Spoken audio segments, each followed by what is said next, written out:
I'm in my little spring greenhouse here, and it's finally time to check the sweet potatoes. First time grow for me.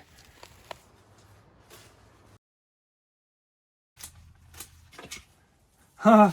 Oh, hey, you grew one. I mean, that's, you know, on the smaller side, but hey, it's something.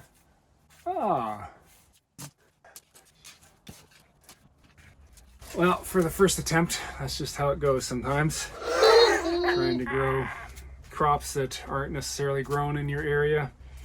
I think I can improve. Like, if I get them in earlier, if I can get them all to be like minimum size, this size, then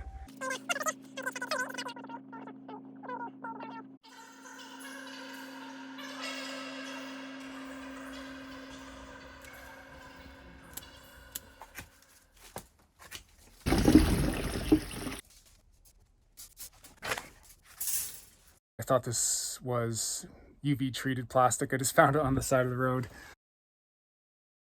So for some of my beds this year, I'm doing like basically chop and drop, especially for the perennial beds. This is an asparagus bed here. I do grow other companion plants with my asparagus. I had melons in here and peppers and a lot of volunteer plants, jasmine tobacco and borage, things that keep coming up now.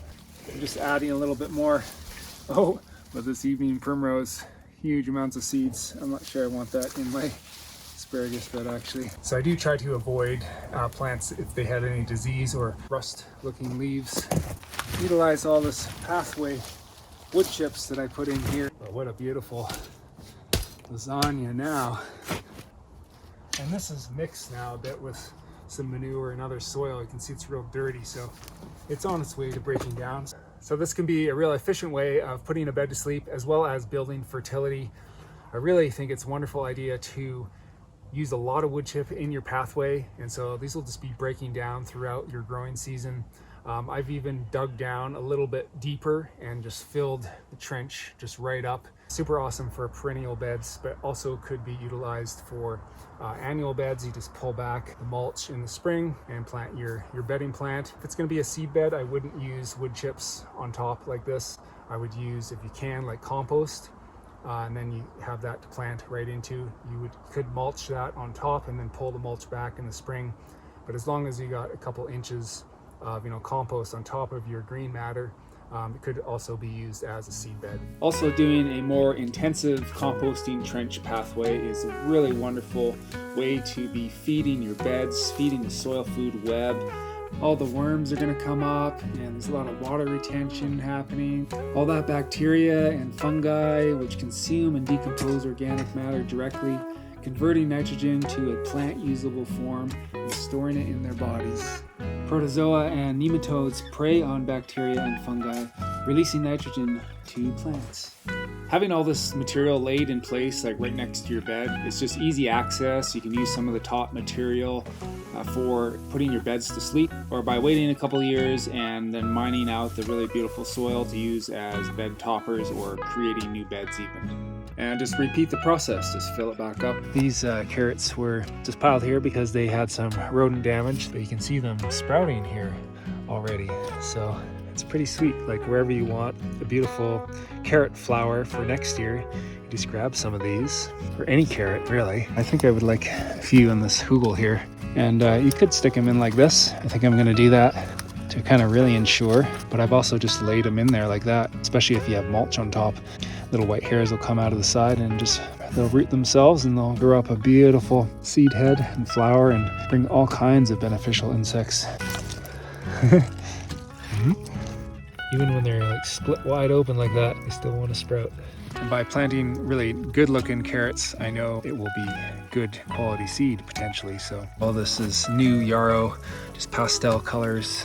One bloomed the same season. I was stoked. Right up in the pond here somewhere. I get one in here.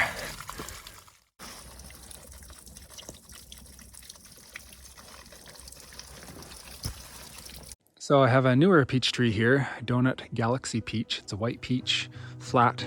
Call it a donut peach because when you pop out the pit in the middle, it's like a donut, kinda. These are kind of sharp now though. Cut them lower. This little sickle works awesome for chop and drop broccoli plants.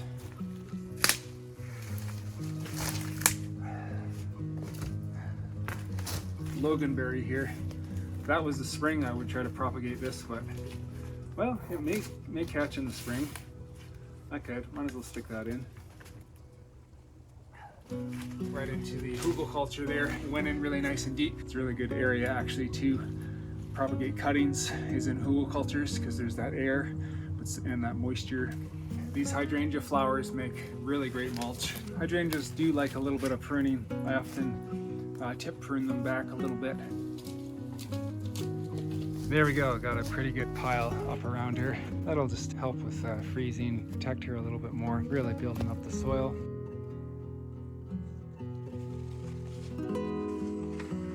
Under my Asian pear here, lots of volunteered carrots. Chop and drop all these sunflowers at least. A little bit of cardboard here, so just lay that in there. And we have some kale plants. These were planted last year. Just chop and drop these as well. The Asian pear dropped her leaves. You can see some of the other trees haven't yet. It's a problem that I had last year as well. I will go ahead and actually de-leaf them this year. I'll give them another month, maybe max. And it's nice to chop things up a little bit, especially the sunflower stalks. I just pulled this blackberry out here. There you go, it's so long. Look at those beautiful roots. Make a nice plant out of there. Let's go stick this in somewhere. Oh, more, look at that. I mean, they root so easily.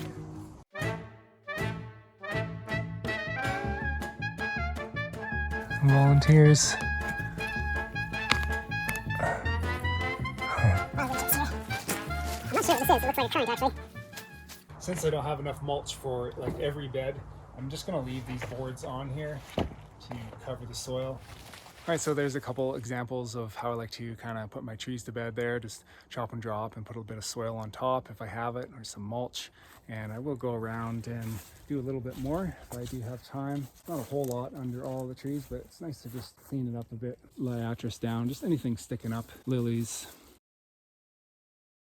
sunflowers, probably spread some of these around so I get volunteers in the spring. Definitely need to do a good pruning this winter.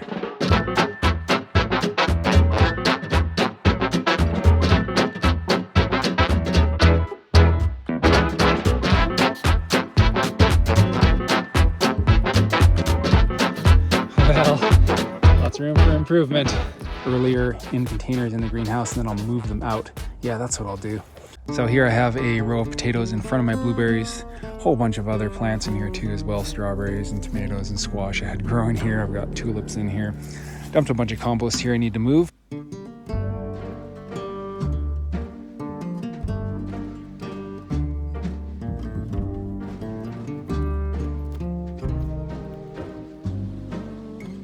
Some good looking taters.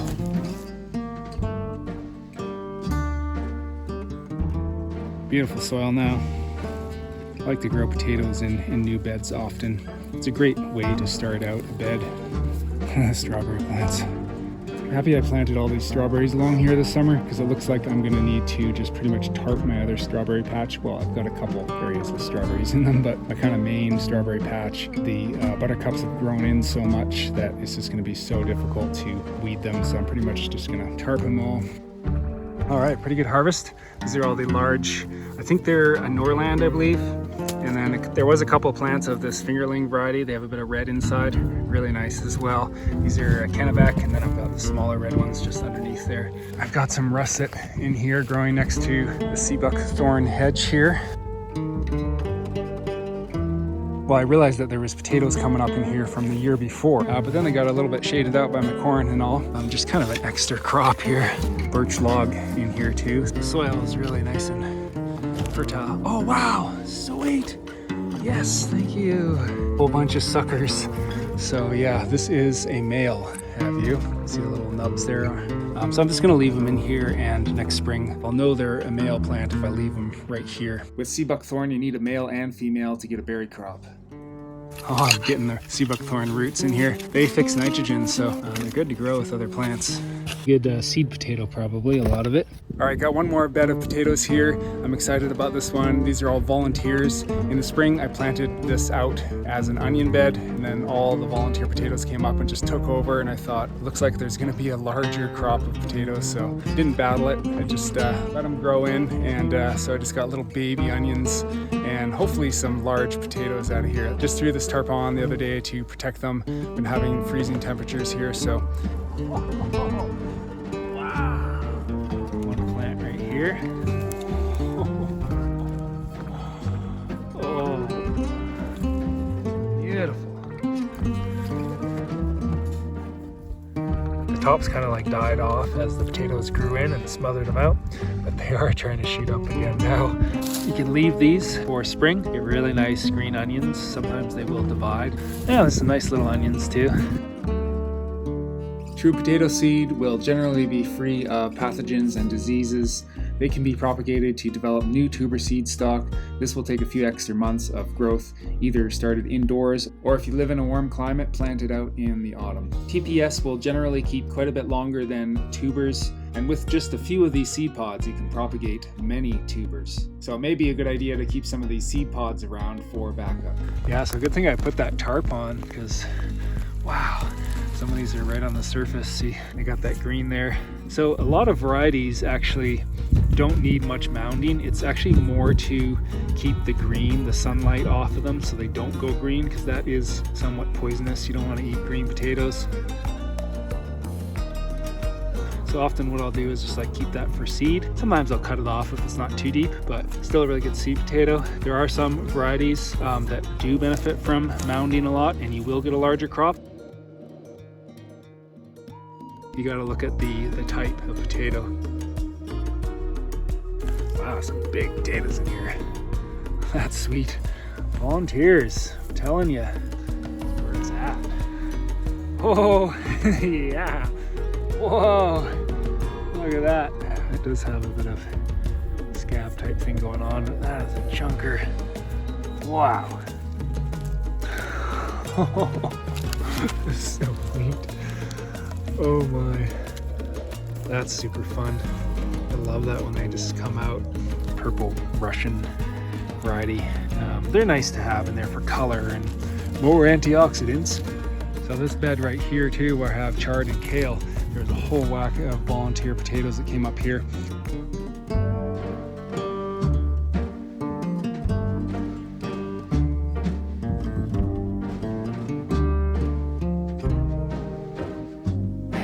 I grew potatoes in the pathway since it was already like a trench. Just threw the potatoes in and then covered them over with some composted manure and straw. Voila. I just made a bunch of soil for next year. Quite a few purples and just a few russet came out of that pathway. The abundance is moving in stronger every year. A submerge wash is always the best. You do want to be gentle actually. They can bruise and they won't store as long. I believe they're indoor land.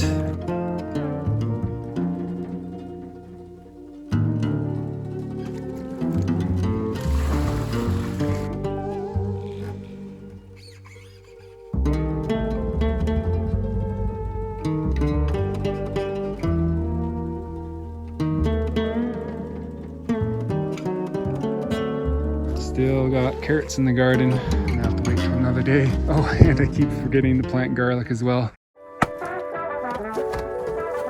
Ooh, good soil down under here.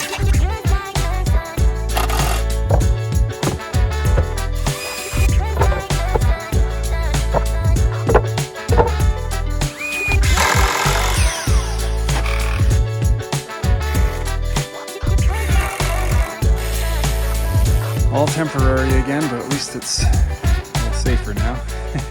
I'm pruning raspberries. I have both primocane and floricane varieties here, and I'm just going to go over on how to identify them and how to prune them. So this first trellis here are loganberries, and these are a cross between a red raspberry and a blackberry. If you haven't tried these yet, the most amazing flavor.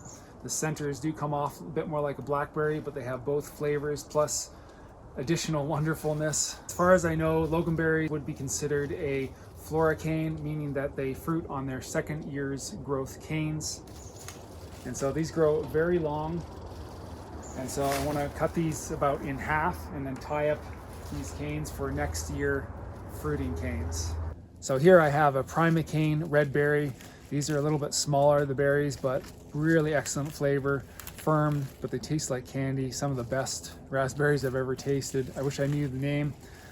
So these will fruit on their first year's growth. So in general, with primocane fruiting raspberry types, you want to cut all the canes off in the autumn, and then they will just grow back the next spring and fruit that following autumn. They're really great because they're simple and straightforward to take care of. Just chop them all off.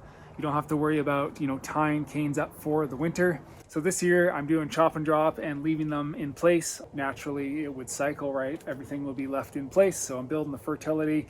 Typically I'd use all these canes like in hugelkultur, and I've gotten some volunteer cane sprout up in my food forest from doing that, which is pretty cool. So this next variety is a floricane fruiting type, and these are a very large red. It's called Eden. It's a newer one for me. I think I've been growing them third year now.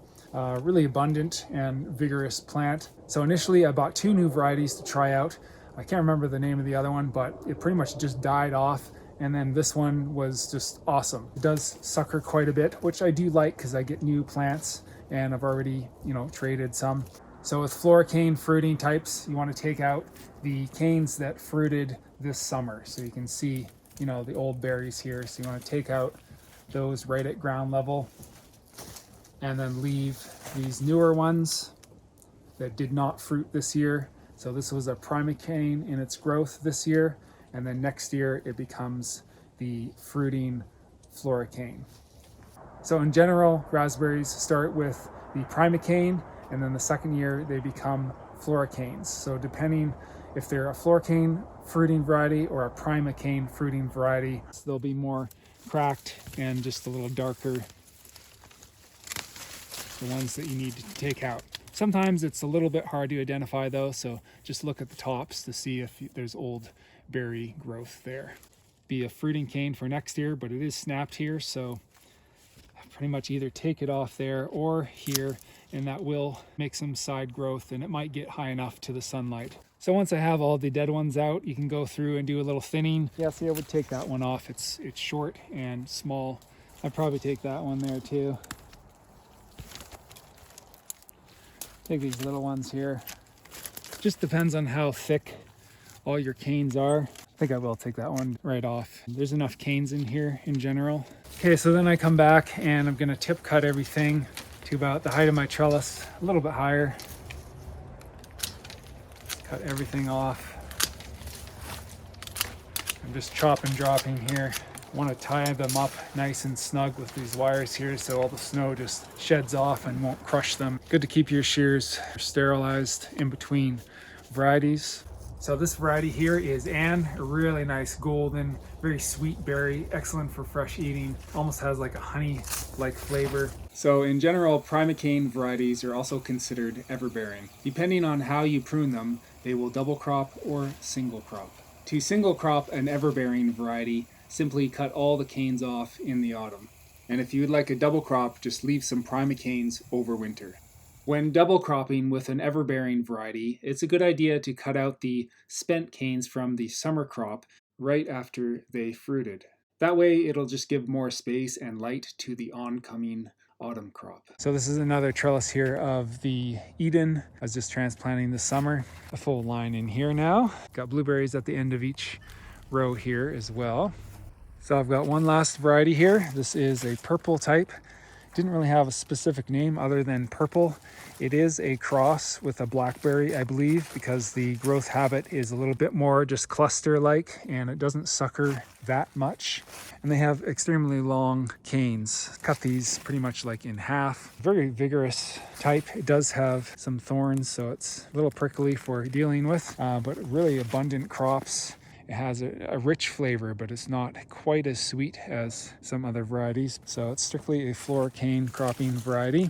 So I've already been cutting out a lot of the dead stuff. So this variety has really strong lateral side branching, so they really respond to cutting the cane back quite far. So I just used some short pieces of wire here to pull these together. Just helps space the canes out so they don't flop down this way or that way. So for a few years I didn't really have much mulch in here at all until I started putting wood chips in here, and I instantly noticed an improvement in the soil health, but also just holding that moisture in here. Things like raspberries, you can put the wood chips right up on. Such an improvement. The longer I garden, I can just see it's how important it is to be building soil like this, just layer on layer after layer. Carol. Oh, it's my buddy. Hey. Yeah. So I just got one more crop to harvest. That is carrots. It's middle of November now. It looks like kind of a mix with size. And these weren't planted all that early.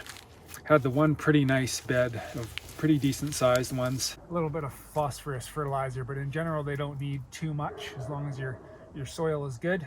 I'm starting to think that I need a little more sun on my property. I do like all the trees around here for midsummer, but the shoulder seasons tend to be a bit more shaded for me because I have so many trees. You can totally leave carrots in the ground all winter. I did that last year. I actually kind of wasted a few because I waited too long, all the way until spring, and they started growing again, and then they get really piffy and all the little white hairs start growing and they get really kind of hard and not so sweet. When you're overwintering carrots, you do want to harvest them, you know, early spring at the latest before they start regrowing, you know, their green tops again. So I got one more bed. Let's go check them out. Just threw a tarp on part of these. Probably didn't even really need it. So there's a nice sized carrot. Tender long, 80 days. Thinner ones aren't really a storage type carrot. These are more like a bunching, fresh eating type variety. Oh, well, I'm actually pleasantly surprised considering how much shade is up here. And so yeah, these grew with tomatoes. It's a good companion. They work well together. However, you know, the carrots can be a little bit stunted if they're real close to the tomatoes, but in general, they're a really good companion. There's some real nice ones. Those are beauties. So there's the harvest for the 2 rows in front of the cherry tomatoes here. Also had some really good looking basil up here. Let's go grab those others. I think they might all fit in this one container here. I want to grow really big, consistent carrots though. Something I definitely want to work on. Sandy soil is ideal. Well, yeah, I got everything in that one bowl. So I need to prep a couple of beds for planting garlic. Getting pretty late now, middle of November, but still no snow and the ground is still workable. So breaking out the top of the bed there was a good way to find the left behind carrots. And I'm just using all the carrot tops as mulch in the pathway there. Got straw, I think some wood chips as well, and all of the cottonwood leaves that fell here when I fell a tree. Had corn in here, snapping them off to use in the hugelkultur in the apricot cove there. There's still some stubs, so I just want to come through and cut them off right at ground level here so they're not in my way. Try to leave all these roots in. Planting garlic might be a little tricky. I have a cherry tree here, so I'm going to rake all these weeds up around the tree. Ooh, I just remember there's probably some potatoes under my Magical potato log. This has been going for like 5 years or so. Got some nice thyme growing here now, some winter thyme. Oh yeah, there's a few. That's fun. A couple. Wow, the soil under here is just like, wow, amazing. You press it and you can see the water. Oh yeah, there's a purple. I mean, that's it. I'm just gonna leave these in here. Actually, I'm kind of tired of the purple variety. I think I'm gonna leave that one out. There we go. Oh, there they are. They were just hiding, growing in the log. A few more. Oh, that's so cool. I think I'm gonna plant them all back since there isn't too many. Just gonna put them all back in here, loosen a bit of the soil. I'm gonna add a bit of this straw and compost under here, just to add a bit more of a fluffy area for them to grow into. And so the log is just kind of working like a real nice heavy mulch, feeding the soil, holding moisture. There we go.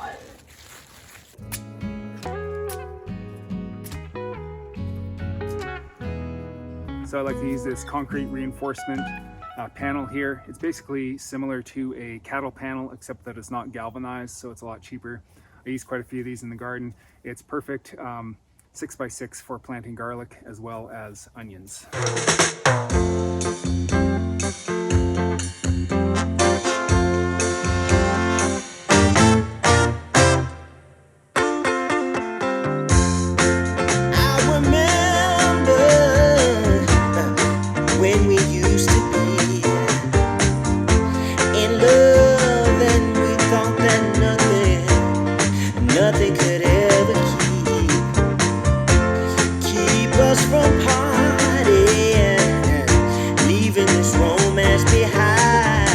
So, you know, I tried a similar technique last couple of years, but you really got to get in there in that tube and just roll. So I don't know what I've been doing all these years, but little square thingies right on the garden there. Now I just put my garlic at each corner. So I've got some bone meal that I'm going to put on after I plant. We've got some garlic here. Got this one large one from somebody. Don't know who it was, but I saw it at someone's house and I was like, ooh, I gotta plant one of those. And then this is the stock I've been saving. This is Yugoslavian. It's really large cloved, really large. Sometimes just 3, even sometimes 2 in a bulb. Russian red here. Oh, kind of want to avoid that little bit of funk there. Don't want to plant that one necessarily. And I like to select all the large bulbs for planting out. So I'm starting with the Russian red. It's a hard neck variety, so it makes the scapes as well. Do I really need to go over how you plant garlic? A little ant. Counting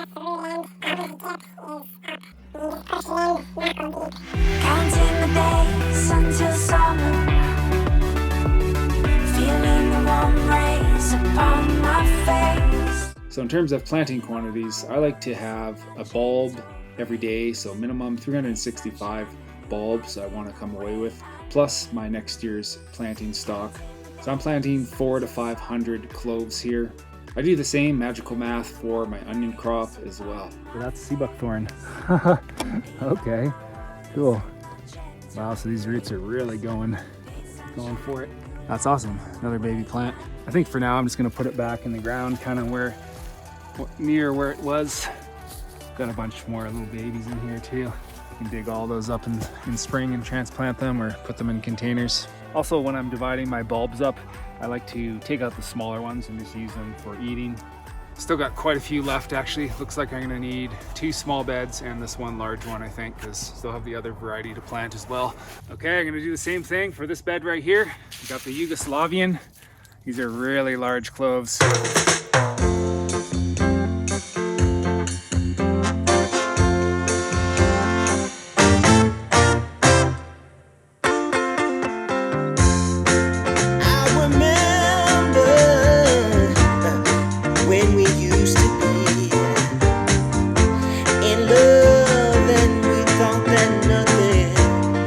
Nothing could ever keep us from partying, leaving this romance behind. But now you're gone, and all I have is time.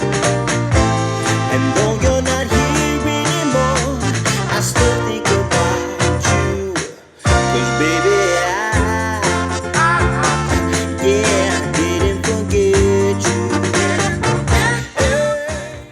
I don't know if you caught what I did there at the end, but Supreme style. that worked really good. You can see the grid is just like perfect. Actually, for real. I'm gonna plant these directly in between each square, right in the center. Refining the technique here.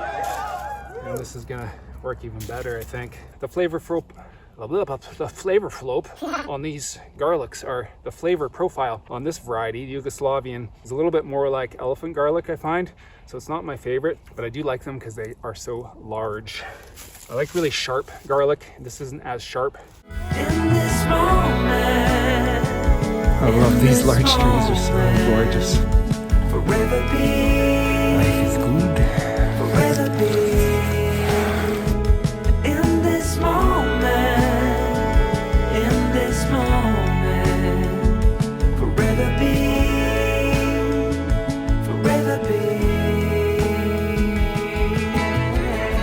I'm just gonna plant this really large one bulb here I have. It's got 5 cloves in it. 6 actually. I'm gonna plant them right here in this blueberry bed. That's where all the volunteer carrots came out of, underneath this blueberry here. Got all kinds of plants in here. Look at the size of that clove there. Yeah, all right. All right, sweet, looking forward to those. So next thing I like to do is apply a little bit of bone meal, certified organic. I like to add the bone meal after I've planted. That way it kind of goes and sets in around the hole. One last bed here. This end is going to be really good because it's a bunch of compost. I moved some aside and a wheelbarrow load there to put on top of the garlic next. Oh, I'll just put a little shot of bone meal on these guys. There's an oriental lily right here. Got another one here.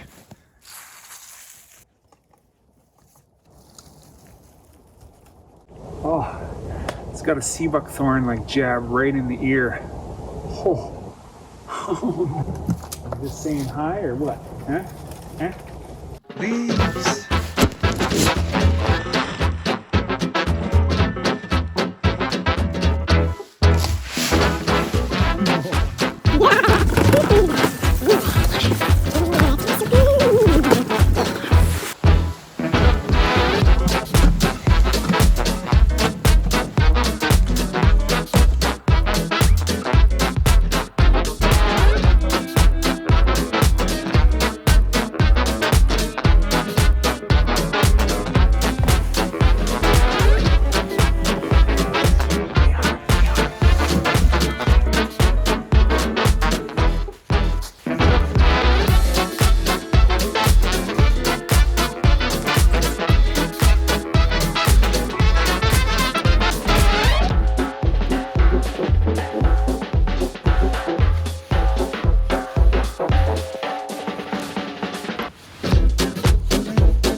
Couple of beds here are going to be really wonderful in the spring. Garlic, strawberries, tulips, and blueberries. Okay, I'm going to show you what I'm going to do here. A little bit different. Got my garlic planted already. A little bit of bone meal. I'll make a sandwich lasagna for your eyes.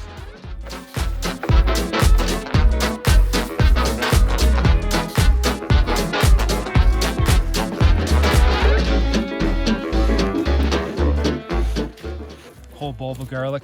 I harvested garlic out of here and then planted beets later, but I must have left one. That just totally rooting. That'll be a nice cluster there. One is a lever. It feels really good to put that kind of organic matter on the bed. Yeah. I got a little bone meal left. I think I'm just gonna throw it on the raspberries. I think I'm gonna add a little more actually too. Wish I had more mulch to put on my berries actually. After mulching some of the other beds so heavily, I feel like these could use more. So I'm going ahead and putting some bone meal on my blueberries here as well. They cropped this summer and it looks like they're gonna do it again. Set their buds in the autumn.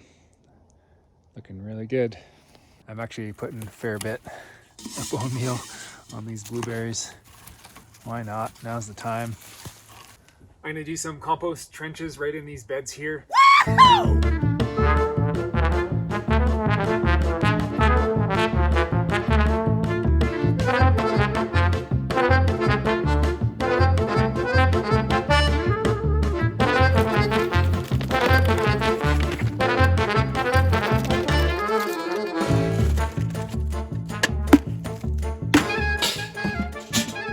all the potatoes I found in the bed still.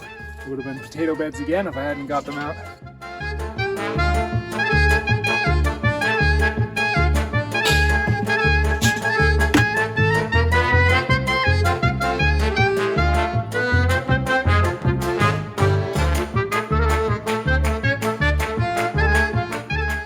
So that's going to bring all the worms up, and that's really going to build the soil down deeper, and it's going to be perfect for growing squash next year.